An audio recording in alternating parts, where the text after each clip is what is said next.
इस वक्त मैं गिलगित नलतर एक्सप्रेस वे पर एस मोड़ के करीब मौजूद हूँ, जहाँ पर गुज़श्ता रोज़ जो मुकामी सयाहों की एक गाड़ी जो आप पस मंज़र में देख सकते हैं, यहाँ पर हादसे का शिकार हुई। इस हादसे में एक ही ख़ानदान के 2 ख़वातीन और बच्चों समेत 5 अफराद जो हैं वो जाँ बहक हुए।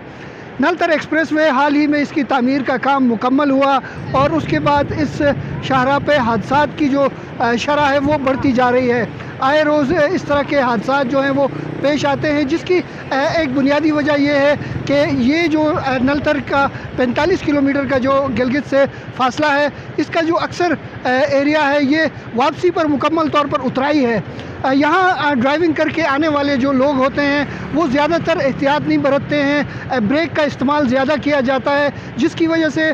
इस एस मोड़ के करीब पहुँचते पहुँचते गाड़ियों की ब्रेकें जो है वो काम करना छोड़ देती हैं, जिसके नतीजे में